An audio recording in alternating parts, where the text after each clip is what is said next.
Hey, buddy. Hello, Kelly. Morning. Good morning.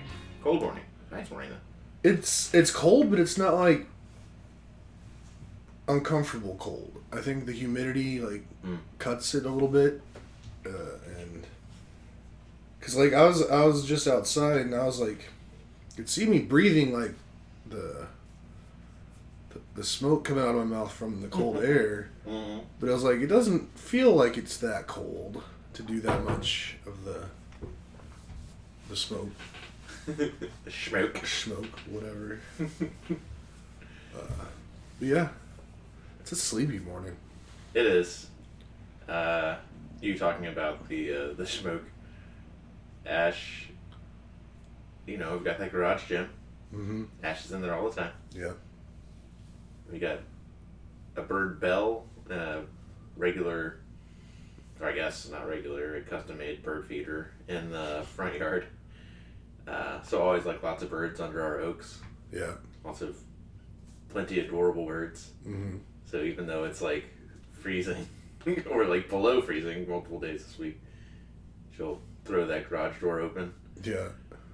And just the birds, and she's hoodied up, bundled up, working out. And maybe it was yesterday. I got off work and went in there and just see my breath the whole time. And yeah, we've been having a lot of fun with the birds lately. We finally got rabbits back in the backyard. Oh, nice. Did I send you a video of that? I don't think so. Oh man, that was magical. Cause at night with the street light in the shed, the bird feeder with the camera on it is entirely in the shade or in the shadow cast by the shed. Mm-hmm. And then there's another structure shadow cast by a tent that's in the actual corner that the shed is near, that a tree is also there. And in between those two shadows cast, we saw our first bunny, and then inevitably it made its way. The reason that it's there at all is because there's also that birdhouse that takes pictures. Mm-hmm. There's another one of those custom bird feeders across from it hanging from the tree. And there's just a lot of bird seed that when it's full, the birds will get in there and kick it out or just displace it. So we have a herd of doves on the ground, at certain points of the day. And now the rabbits are getting in on the action. Nice. Yeah. Yeah, I went a little while without seeing any buns in our backyard, but over the last few days they've been coming back. Yes. So that's fun. I had a little bird moment this morning. I was just sitting out on the patio, and this small bird, hardly bigger than the size of an egg, just flies about 3 foot next to my foot, and it's just looking at me. Yeah. I was like, "What's up, little guy?" And he looked around and it looked back up at me. Then it walked under the chair, and then I never saw it again. Mm-hmm. So it could be on my back right now, and I just don't know. I call those little one-bite birds. You would just toss them in your mouth. Yeah. Yeah. Tide burbs. It's been below freezing, so I've had my regular morning duty of checking the outside spigots and all that. Mm-hmm. And similarly, we've been trying to get the birds comfortable with just us being as close to them as possible. Yeah. And when I was checking one on the side of the house, a bird flew by my head, and it wasn't a hummingbird, but it was hovering by my head and then attaching itself to the house and then coming off, and that was pretty cool. And I actually got a video of that as well that I got to send to Ash. It was willing to be around me and hover around me for 20 seconds. Or longer than that, that's how long the video was. Right. Yeah. Fun stuff. Yeah. Yeah, tame these animals. You make Ashley a Disney princess. For sure. Animals are cool. Animals are very cool. I'm currently raising some pigs. You got a ranch sim? Yep, ranch sim. The DLC dropped recently for the Southwest. Yeah. So now I'm out in the Southwest starting up a ranch. Pig farming? That's my main. That's my starting point. I'm gonna get into cattle and get into some other stuff, but right now I just need to get money, so Yeah. I start small. My family knows a thing or two about pig farming. My grandfather liked to say he was descended of poor pig farmers. Pretty sure that's how our family got over here. Was or the Peepers, anyways. It's pig farming, landing in Corpus and just pigging their way all the way to San Antonio. Nice. Yeah. I tell you what, though, I love that game. Yeah. Ranch Simulator. Very cozy. It's just, it's so cozy, and it's like, it's not stressful, but there's always something to do. Like, there's another tour, and I also got a few grape plants going, because that was like very start game, just get some kind of money coming in for Did you say grape? Yeah. Nice. Got a little vineyard. Gotta tell you, Kelly. Every July, we go to my grandma's same Peeper side of the family, and get all the grapes that had grown around the fence and all that, and make jelly out of them. That's a thing too. Okay, so I guess I'm playing Nathan's Simulator. You're doing the South. The Peeper Simulator. People who come here and like, what can we do in the Southwest Simulator? Yeah, pretty legit. But yeah, it's so much fun. Like, I was playing it this morning before you got here, and I was just like, one more thing to do, and I was like, he's about to be here. Turn it on. But. And then I was like, I can't find my headphones. No, this was after that. Okay. Which, did you ever find your headphones? Yeah. Okay. And they were exactly where they were supposed to be. They just fallen a little bit. Classic. Yeah. I have 2 pairs of headphones, so I never get in that situation. And then as soon as one pair is like right now, one pair is MIA, probably in the car, might be in like a jacket pocket or something. But as soon as I go down one, the other one is constantly terrorizing me. And that's what this one was, where it was supposed to be like, I'll come downstairs listening to whatever, I'll take them out in the kitchen because I'll like bring down a bowl or whatever I had for lunch. I'll put that in the sink and I'll take those out and then go to the gym. And they were right where I left them, and right where they usually are. There's just like a basket that has like our ring batteries that we recharge and some supplements and all that, and they've just fallen into it instead of on top of it. Like they do. Well, I'm glad it ended well. Yeah. I have some notes. Okay. Are you liking Demerara? Yeah. I'm liking it a lot more than I thought I would. But it's also funny because I think we talked about this before, but Jared and I are currently kind of watching all the Pirates of the Caribbean movies. And there's like a lot of similarities between like what's going on in the books and what goes on in those movies, and it's just like kind of like right in my bag right now. Yeah, I finished the first book in maybe 3 days. Very, very cool. And it was, I really enjoyed it. Like, and now I'm into the second book. I'm not that far into it, but it's already like, oh crap, this is gonna be an adventure. Kind of situation. So, yeah, I don't know. It's funny because I listen to audiobooks at 1.6 speed. Okay. And this one especially, like, just on normal speed, or the first book, I don't really know. I haven't paid attention to the second one yet because I just started. But the first one on normal speed, like, the guy is reading so slow. Like, so slow. But I always kick it up when I'm listening to audiobooks, and I listen at 1.6. And when it gets to that speed, the tones of the different voices the guy's doing changes and makes it way better. Interesting. Like, I love Temeraire's voice. Like, the guy, how the guy does it. I don't know, all the voices are great when it's sped up like that. Interesting. Thoroughly enjoyed it. But I would have thought the complete opposite, that it's being bastardized, because there are like the 3-body problem narrator. I don't like listening to things that are works of art at increased speed, but the narrator for 3-body problem was so dry that like that I wouldn't have noticed a difference.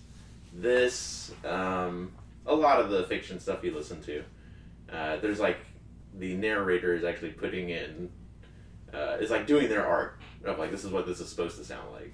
So I am like never gonna speed up something like this, but there are so many different voices, and the tone does change when you speed it up. I could never. But that's Ashley does it. You do it. I don't get it. I don't like it. I mean, I don't know. I've never had a time when it like didn't. I feel like it enhanced the experience for me. Mm-hmm. Because also like reading is slow, kind of, or listening to someone read is slow. But like once I speed it up, like within seconds, my brain is caught up and is like at its speed. Like I could probably go to like 1.8. Yeah. But I keep it moderate. Mm-hmm. I don't know. On a book, you like on the first one, just go back and just like for just a few minutes, just turn it up a little bit of speed and just. I've heard like everything sped up because like whenever we start something, that's like Ashley's default is sped up, and even if it's like 1.25, we'll be like it's sped up. Oh man, that's so slow. Mm-hmm. I just don't got the time for all that. But yeah. Anyway, I'm thoroughly enjoying the books. Just wish there's more hours in the day, like. Because the thing is, there's not a lot I can do while I'm listening to an audiobook because... Well, that's the thing, Kelly, is like, I think when it's on one speed, you can do other things like work out or like stuff that doesn't involve reading or listening. And I think whenever it's sped up, like that's all you can do is listen to it. I don't know. I might try it out, but it just... I mean, even when I like read a book, like an actual book, like if I let any other thoughts come into my head while I'm reading, like I just lose the immersion, and then I'll have to like go back up and. So I don't know if slowing it down will help with all that much, but we'll give it a shot. It's not like you can do everything because there's like the cocktail problem. Maybe it's called the cocktail something problem, but you can only hear like one conversation at a time. So like I can play my Three Kingdoms. I can play like a strategy game where it's like very repetitive, and listen to something like an audiobook. But if it's sped up, then that's like the only thing that I could imagine doing. And then like RPGs and stuff that require reading, you can't read and listen at the same time. Yeah. Yeah. I really wish I could like work while I listen to a book, but that's like I got to think about work. Yeah, I can't think about the book. No, like working out is the ideal, but that even like if it was sped up, because like once it's sped up, then that's like literally all you're doing, because it is like reading, because you're trying to listen as fast as you can read, and when you're like reading, that is all you're doing. You can't read and drive or read and watch or read anything. I don't know. I also think that's part of what reading is about, or books are about, is just giving yourself to the book, putting yourself totally in that situation, and living in it. It's not like listening to songs on the radio while you drive down the road or something. But yeah, pretty cool books. Do you have a favorite part or a favorite element? Maybe not like a favorite scene, but like a favorite thing you like about it? I just Temeraire, really. Yeah. Like, and now getting into the second book, like even more so, just like he just doesn't give a hoot about anything or anyone except Lawrence and himself, but in the best kind of way.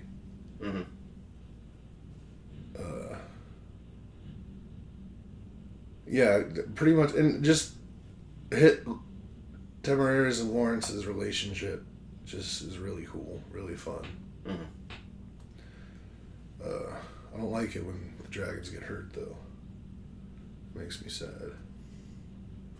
Ooh, and I wanted to just jump in that book and kill that one guy who mistreated that his one dragon. Is it Rankin? Yeah, that sounds right.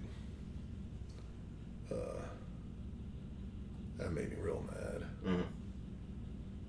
I don't want to give up like what happens, but like Napoleon looms large in the background. Mm-hmm. I like how it overlays. There's a lot of like historical fiction, Yeah, out there, and I like how you can actually learn about the era and like what the politics were and what the conversations were, and honestly, there's like so many books. Like I think we're on the 4th book, if not the 5th, but there definitely comes a time in the storytelling where it very closely matches like what actually happened. mm-hmm. And like this is awesome. They're like this is the Fantasy Dragon take on it. Yeah, I really don't care too much about the historical stuff in it. Mm-hmm. Like I like the time frame, the setting, but like the fact that it's actually talking about kind of real stuff that was going on, like that doesn't give me too much extra pleasure. Mm-hmm. But there's plenty of other things about the book and the second book now so far that definitely do it for me. So I like how honor bound and like how Ned Starkey warrants his. It's like this duty. and Timur's like, no, that's dumb, guy. Yeah. Yeah. I like Ashley's. It's like a plane you have to teach right and wrong. Yeah, when I was first getting the synopsi from you and Ash Mm-hmm. before I started listening to the books, I guess I didn't really in my head truly understand how large these dragons were in these books. Mm-hmm.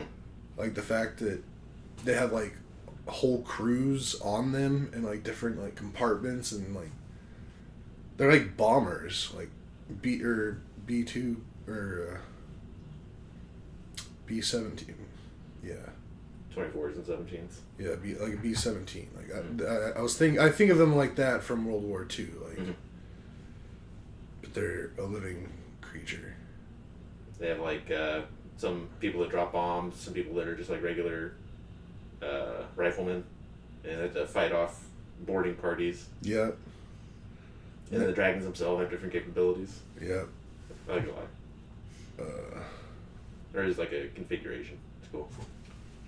And I did get good kick about like a lot of the training and like them talking about like different formations they fly and like Mm-hmm.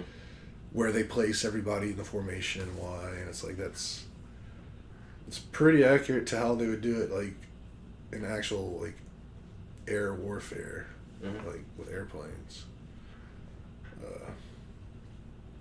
I like that the place names you can Google all of them. Lochwagen. Yeah, I definitely was. Anytime, like, a big portion of the time while listening to the books, I was like, I'd have Google Maps up, and I was like, looking at the West Indies and stuff, and where they're at there, and then like checking out where like Cadiz and Yeah. Gibraltar and Scotland. Like I was looking all over Scotland and Mm-hmm. England and Dover, and then I'd go to like street views to just kind of like get a sense of like what it actually looks like in these places. So that's a lot of fun. Yeah. Because I'm a big map nerd. Mm-hmm. I like being able to see maps. Guess see what? Places. More joy to go. Yep, there's gonna be a lot of mapping coming up here What's soon. going on at the beginning of the second book? Or like where are they geographically? They're currently preparing to depart England. For China. okay, cool. Alright. Okay. I didn't know if that was too much of a spoiler, but I doubt anybody on here cares too much about these books. Yeah. Yeah. I think that this is like I'm happy for you, Kelly. Yeah. I'm glad there's multiple books. Yeah. Naomi Novik. how, like, the amount of time that it must take to, like, go in and write these things, like, to have, like, so many actual real-world accuracies, but then build it all on top, like, I feel like it should take, like, a decade to write one of these books. Nice.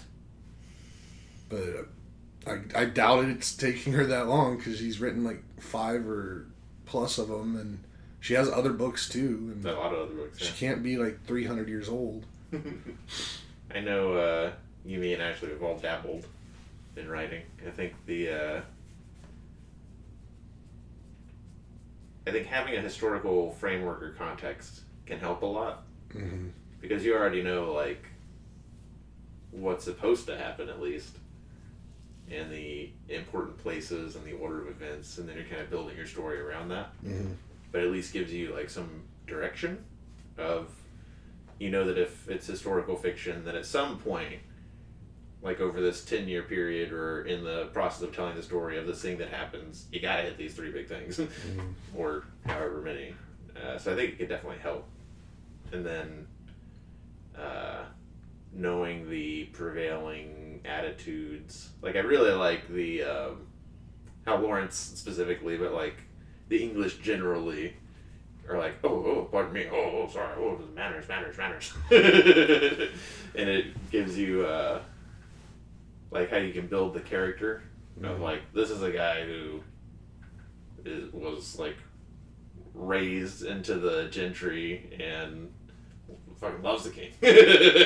Loves the king. Loves king and country. And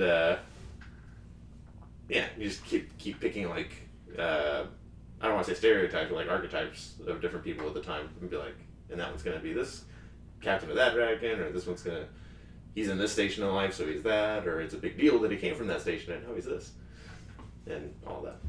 Yeah. I think it can help, but yeah, definitely it's prolific. It's like a lot of work she's done. I wonder what her net worth is. Google it. Let's see. I don't even know how to spell her name. Naomi, and then I think Novik is just Novik.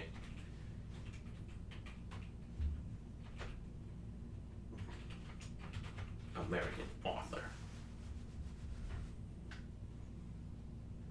Did it say speculative fiction? Yeah. Cool. What does that even mean? I think it was what we used to call historical fiction, but maybe they made it broader because she doesn't just do like actual history, but also old school stories. All right, I guess she's not famous enough for this information to be out there. Can you? Well, she was only born in 1973. Can you look at like how many books? She's young. The Temeraire series, she wrote that between 2006 and 2016. So all the books in 10 years. Can you hit her Wikipedia? Let me know how many books she has in total. Yeah, bro. I just wanted to get that out there. Okay. Awards, publications. That was already a huge list of won and nominated. Yeah, I don't know what any of these awards are though. Maybe I've heard of a couple of them. So, standalone novels, she has 2. Wow, there's 9 in the Temeraire series. She was knocking out 1 per year, basically. Wow. Or no, like the first 3 came out in 2006. So she had been sitting on that for a while. Yeah, I guess. And then 7, 8, 10, 12, 13, 16. Okay, so that's 9. First 2, that's 11. 12, 13, 14, 15, 16. 16 books, I guess. Okay. Yeah. I think any of the 3 of us writing a 18. book the length of any of those 9 books in the Temeraire series, I think we'd be incredibly proud. Yeah. Good stuff. Yep. Just want to spend the rest of the day just listening to it and working on my farm. For sure. But Okay, we're actually on book 6. Tongues of Serpents. Don't read them too much. I mean, they're just titles. I know, but maybe the titles are telling you Tongues of Serpents didn't tell me much. But yeah, good stuff with the book. That was actually on my list of things to talk about. But Sweet. you got it covered. Did you have any other insights or things you liked about it? I really liked how in the first one when they pulled up into Scotland for training, it's like the main training person was actually like a dragon. Mm-hmm. They're like, what? Dragons aren't just like tools and slaves. They're actually like part of the team. I like all the different personalities of dragons. I like how some of the dragons only will allow female captains. Mm-hmm. I like that a lot. I like how Harcourt and I think of her as Jane, but she has an important last name. yeah. Roland. Yeah. Yeah. 'Cause she's Emily's mom. Yeah. Also wild thinking about like 11 and 12-year-olds running around like doing stuff.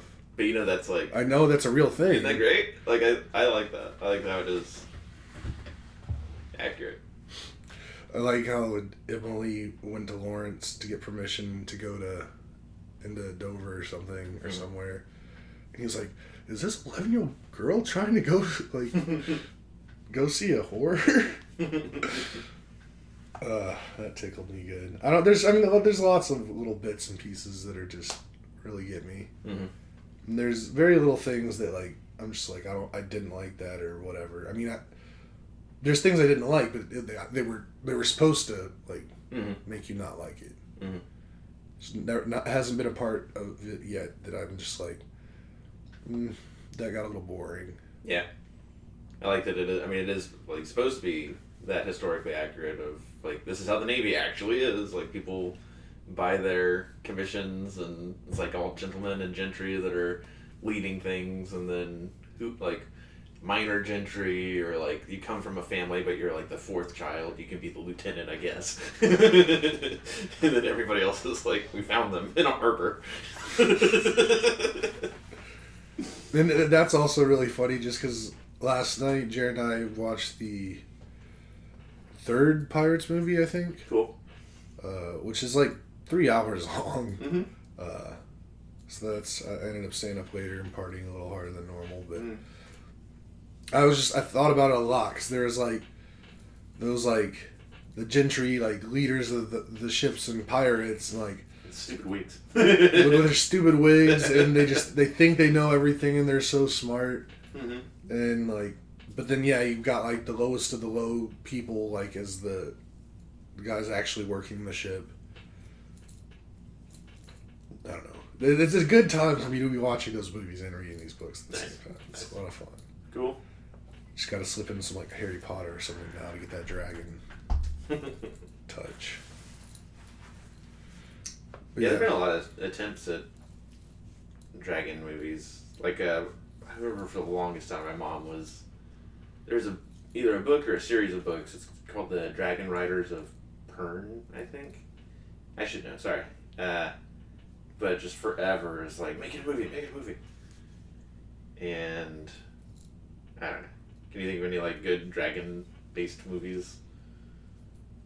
There was a movie called Dragonheart with, I think Sean Connery was the CGI dragon. It's a cool movie, but it, like, never went anywhere. And then there was... How to Tame Your Dragon. Okay, yeah. That's not dissimilar from this. I do think of that black dragon as damn rare from that movie. I don't think I've ever actually seen that movie. I just know that it exists. And I think I know what the dragon looks like, but that's not how I picture Temeraire. I think the silliest thing about How to Tame Your Dragon is that movies, I don't think it's a decade old. We're old, I don't know. But they're already turning around and doing to that what they've done to all these other movies, and they're like, we're going to make a live action version. And you still require CGI to make dragons. So it's like, you just added some people to your CGI movie instead of like adding some CGI to a real movie. How to Train Your Dragon. I thought it was Tame. 2010. 14 years, 15 years 15 ago. years. Yeah, Nathan, give us a break. Alright.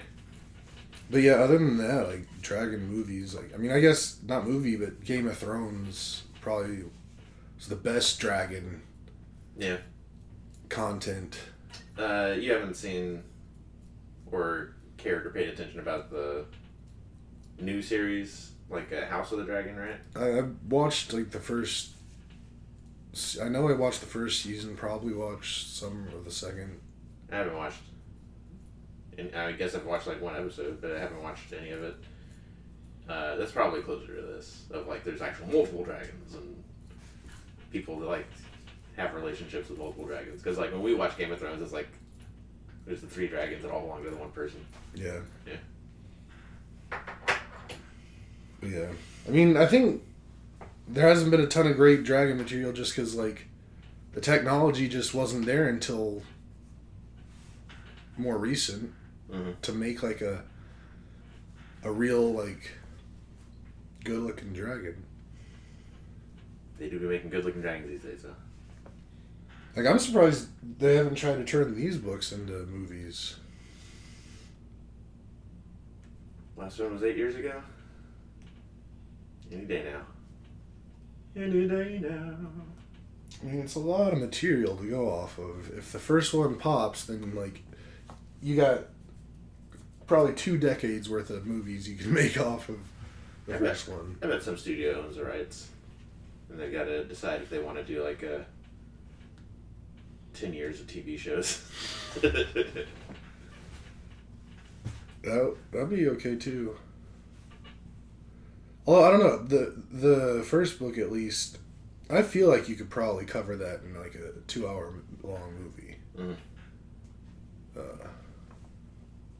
I mean, maybe not. What, it was like a 11-hour book to read? Or something like that. Yeah.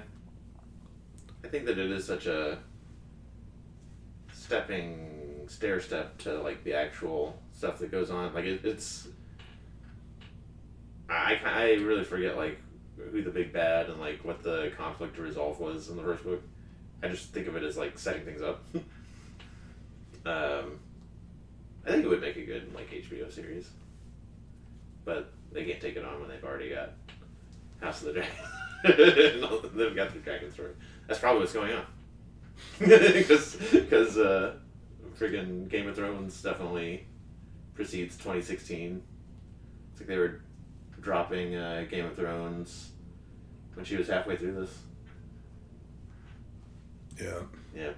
Oh well, I guess we'll never see a TV show about this, I guess. I mean, I'm not going to give up on it yet. If I win the Powerball, I'll fund it.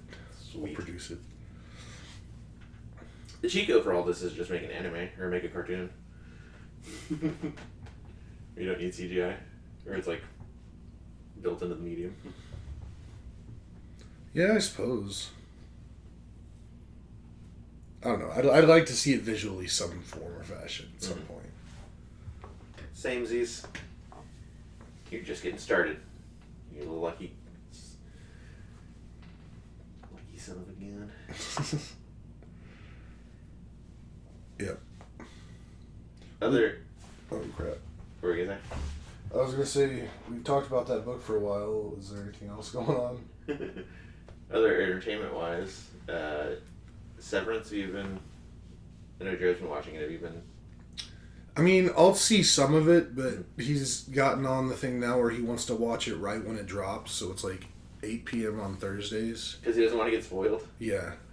Ash and I we're still catching up. Like I think we're still like 4 episodes behind, but we watched either whatever episode we watched. It like had a cliffhanger. It had like a big reveal, and we were like, not seen any of this online.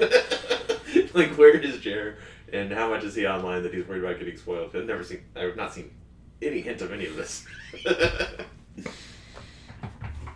Yeah, I don't know. So that watching an hour-long show starting at 8 on a Thursday is not in a good sweet spot for me. So, well, I think we're trying to get.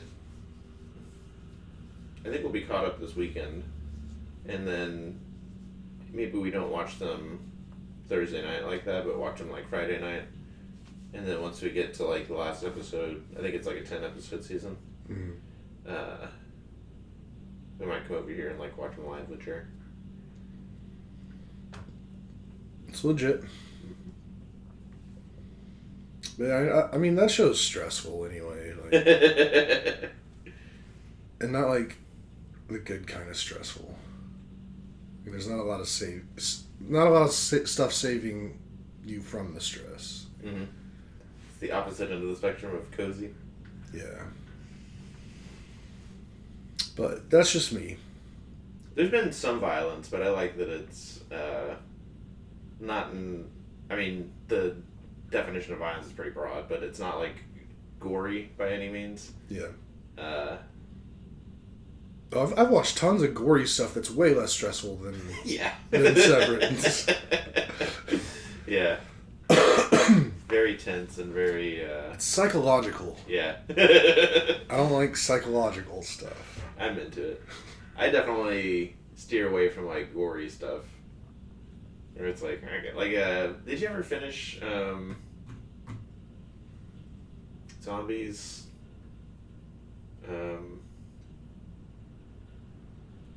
Last of Us? No. Oh, Before that. Oh God, I know what you're. Like it's the big thing. Yeah. The Walking Dead. Walking Dead. There you go. Dude, I'm messed up in the head. I kept wanting to say "Make America Great Again." I was like, why is it stuck there? Did you ever finish Walking Dead? No. I couldn't get through it. I petered off at some point. It became less about like people versus zombies, more about people versus people. Mm-hmm. Like doing terrible things to each other, like gory things to each other. It's like, ah. Enough of that. And definitely a cozier show. Abbott Elementary. Have you watched it at all? I've seen a few episodes. I've like totally gotten into it. Excuse me. Yawning. Terrible. Yeah. I don't know. I remember from what I've seen, like Abbott, it's not bad at all to me in any way. It's just like, I don't know, it's trying a little too hard to be cozy. Mm-hmm. I don't know. That's probably the wrong way to describe how I feel about it. It's just, I haven't like latched onto it yet. Maybe I will at some point. I think definitely next year they'll do Eagles won the Super Bowl episode. Mm-hmm. If they don't try and cram it in to this season. But that's our thing that we watch like as it comes out. And we enjoy it thoroughly. I've got more updates. But do you have anything else? I don't think so. Doing a fantasy baseball draft tomorrow. Nice. And fantasy basketball continues to chug along. I think we've only got like 3 weeks until postseason. It's all so close. It is. It's wild. It's way closer than it has been years previous. I'd like to take credit for that for at the very beginning of the season saying I'm going for 3 and you're all going to help me.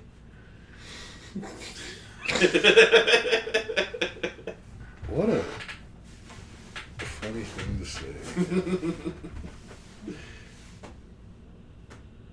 Yeah. Yeah, I can't believe like I'm in 8th place at 9-6, and first place is 10-5. Mm-hmm. I need some of these people to lose. I'm gonna win this week. Good. Or is it anyone? Well, someone above me has to lose. There's not that many teams in the league. Are you gonna win this week? It depends on how things unfold and who Jamie picks up, and if I can get.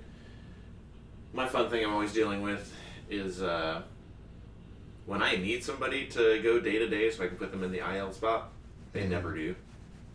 And then when I'm like, all right, everybody play, they're like, actually 5 of us are going to go on IL. I'm like, there's only 3 IL spots. Oh, well, your matchup's pretty close. Yeah. Jamie was supposed to blow me out of the water, and then Yahoo got wise to, Amma Thompson's going to score like 50 points a night.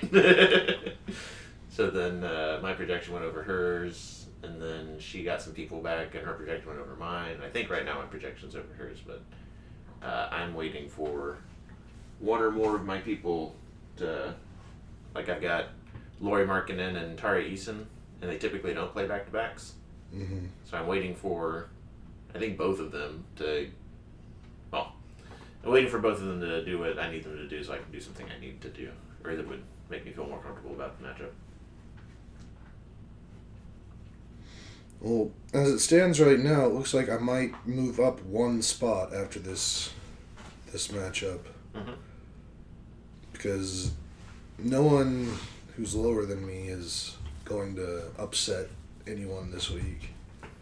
Which means everybody above me is going to win except one person, Shohei Can You See by Don Mattingly, who's in 6th at 9-6, is going to... looks like he's going to lose.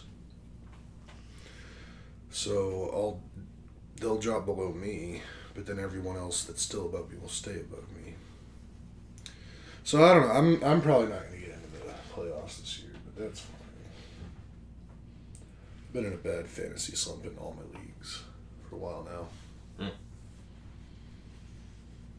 On the Zoom and shot before the Super Bowl, you said something that I haven't forgotten about. Oh yeah. That you're working on your spreadsheets? Oh yeah. For real? No. No. I just thought it was a fun thing to say. As soon as we finished the Zoom, I was like, huh? Ash. He's working on his spreadsheets. I mean, maybe I'll work on some spreadsheets at some point. It's just too soon. Mm-hmm.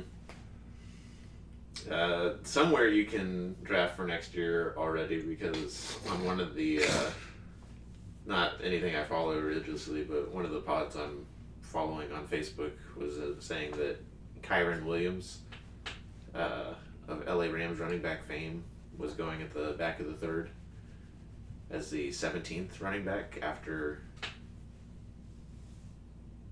some far less deserving people. And I was like, I can't wait. June 1st, baby. Silly. Mm-hmm. Fantasy baseball. Oh, do you want to do a fantasy baseball together? Sure. You want to do it on Yahoo or ESPN? I prefer Yahoo just so I don't have to download the ESPN app. I feel like ESPN is the superior one, but yeah, my draft tomorrow is on Yahoo. Mm-hmm. I've never done a fantasy baseball on Yahoo. Mm. It is head-to-head points. The point breakdown goes to 2 decimal points. I'm like, I don't know what they're doing. If they're giving points for like the distance a ball goes or something. But yeah, looking forward to it. That's exciting. We can find a random Yahoo league to draft together on a Sunday morning or whatever. Feels like Sunday morning. You watch Spring League at all? I have not yet. Or like keep up with it, I mean? Not really. I mean, I glanced at it the other day, but... The only thing I saw was Bobby Miller taking a 106-mile-per-hour comebacker to the face. Yeah, I haven't heard that he died or anything, so I assume he's fine. That's scary. It's crazy. Literally the first game of spring training. It's so silly how it's like baseball probably takes like the least athletic people to be a professional, like in a top professional league.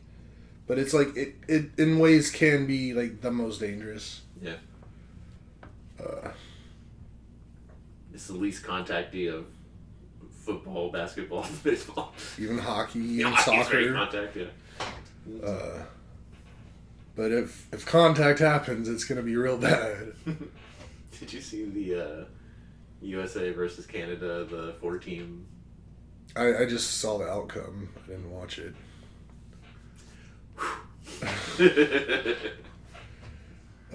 Yeah, not a good look for the U.S. Nah. Definitely hockey is a contact sport. Yeah, it is. Hockey guys are wild. I would never pick a fight with one. For sure. And supposedly they have great cardio too, that's what I always think is dangerous. Like, you could probably endurance outrun a lot of football players. No soccer players. And apparently no hockey players either. No. Yeah, I mean yeah, they're beasts. I think McAfee mentioned it one day on his show, but he feels like there should be more crossover from like hockey players getting into like football or something. It's just the athleticism of some of the hockey players, like the skill sets would translate really well into football. Yeah, I think the mentality, for sure. Maybe skating though is more akin to like riding a bike than it is running, because it's more. Well, yeah, I mean, it's definitely easier to, like, you can't run as fast as you can skate, and you're putting way less energy into skating that fast than you would be trying to run that fast. Mm-hmm. But just the fact that, like, they're pretty much moving constantly the entire time, turning on a dime, sprinting, and then stopping on a dime, then sprinting back the other way. Basically, they're doing hit training the entire game. Exactly. Yeah, I think that's very, very good for you. And like football is the plays are 11 max, like 11 seconds max, and everybody's just going as hard as they can for those 6, 9, 12 seconds. Right. Whereas like soccer, like they're just running a marathon basically with some sprints thrown into it. Mm-hmm. Oh, I hate running. Sports are cool. Sports are very cool. I like watching people run. I have an update on that asteroid that's supposed to. Oh yeah. Potentially hit the Earth. This might be too loud. I don't know. Do do do do do do do do. Little Severance music for you. Oh yeah, you getting that mini crossword?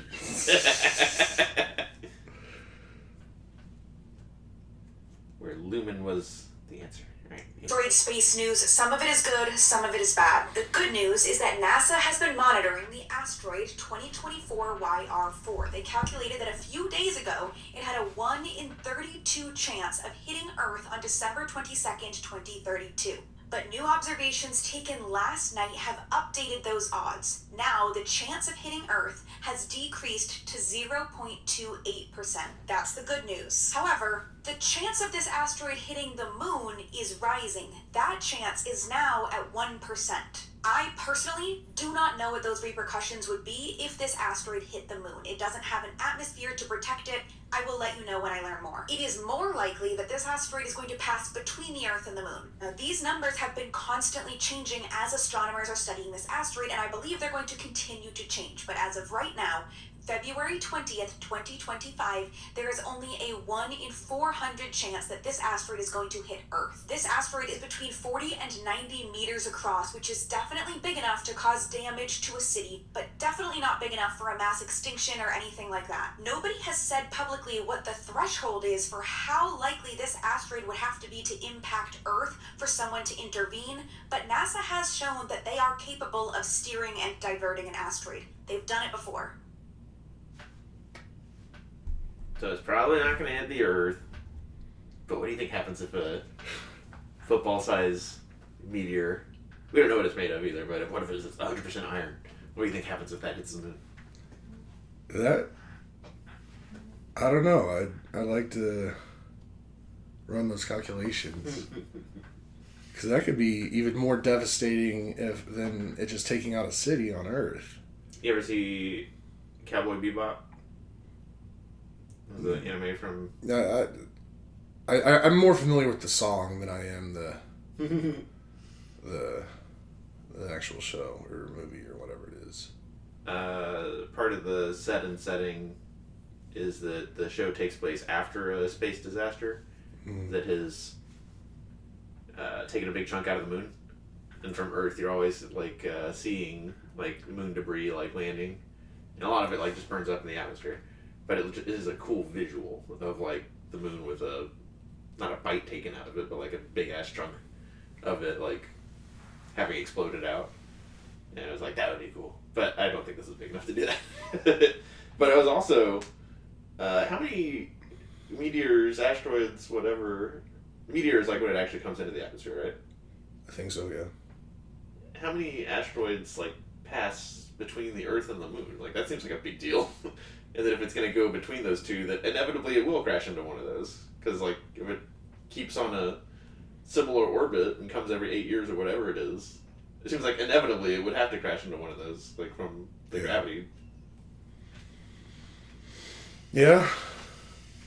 I think the distance between here and the moon is relatively tiny in comparison to like space in general. So yeah, something zipping in between is pretty close. I think we'd be able to see that too, right? Because you can for sure. Yeah. That'd be cool.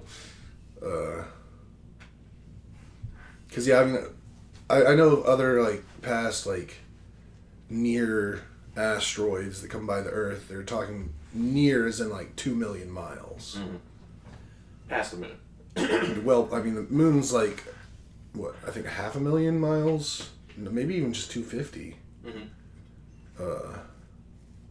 Let's check that. Mm-hmm. Remember in Parks and Rec, there's a bit where Chris Traeger says he's run a third of the way to the moon, like in his lifetime. He's like, my goal is to run to the moon. 238,900 miles. Cool. So not millions of miles. Really, just about 10 trips around Earth's diameter. Mm. Shoot, I mean, vehicles go that distance all the time.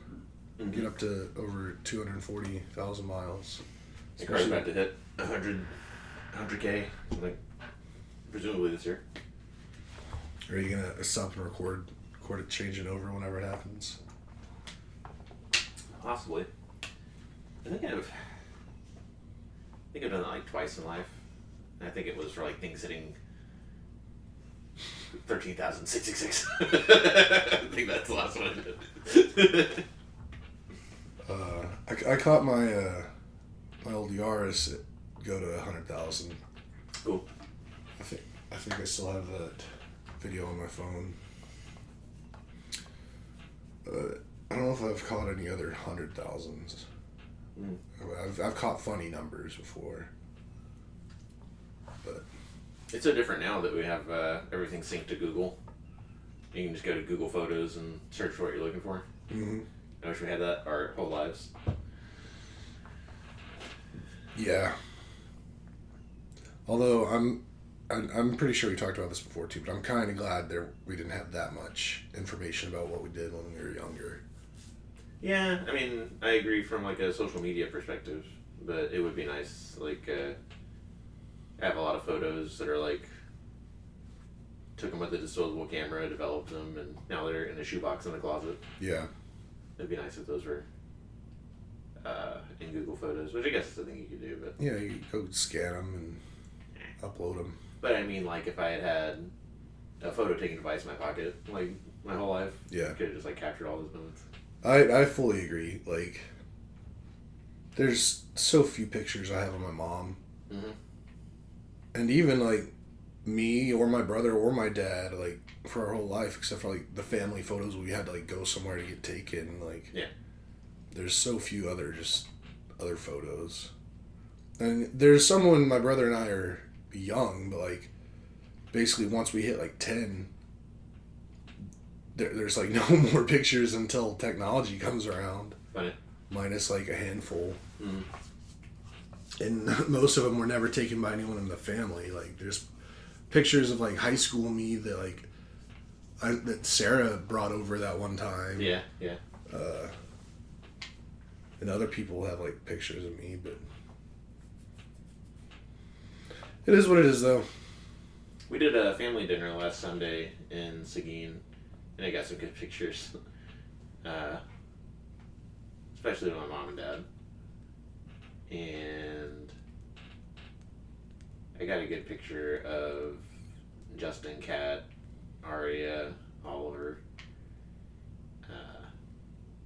Yeah. Try to take pictures more. Yeah. But that was my asteroid update. Poor Astro Alexandra has been speaking up in defense of NASA just because of some of the cuts going on. Mm. And Twitter is a tough place to do that because a lot of Elon Musk stands. And just people are dumb generally. Yeah.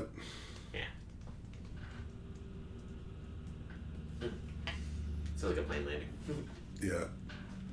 Our heater is very aggressive and it sounds, it makes. I could see it if you're like a little kid living here, that'd be real scary. Similar to the furnace in Home Alone and Kevin McAllister being scared of it. Mm-hmm. Well, I'm glad we had so much time talking about entertainment. During the week, I get so distracted by the serious stuff that oftentimes I'll write a thing that, you know, I think we're on the same page, but we never want this to be a downer. Mm-hmm. But that also, if like history is happening, that needs to be talked about. Yeah. And plenty of history was made this week. And wrote a not anti this person or anti that person, but like, here's something I learned once upon a time, and maybe it bears repeating. But we're already almost at an hour, so I can save this for later because it's timeless, you know. Mm. So I don't know. Maybe I'll be maybe next week will be a better week than this last week.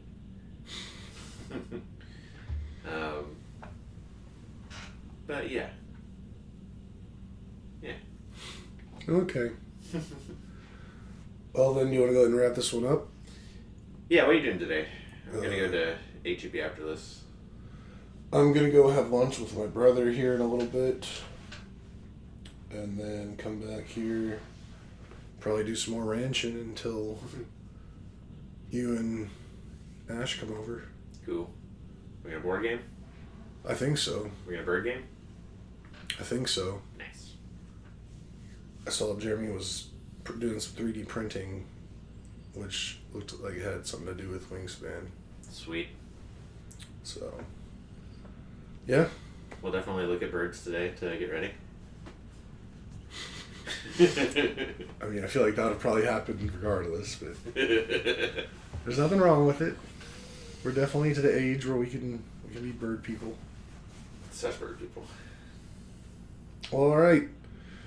Well, if you got nothing else for today, if you made it to the end, you know the drill. Don't forget to like, subscribe, hit the notification bell, tell your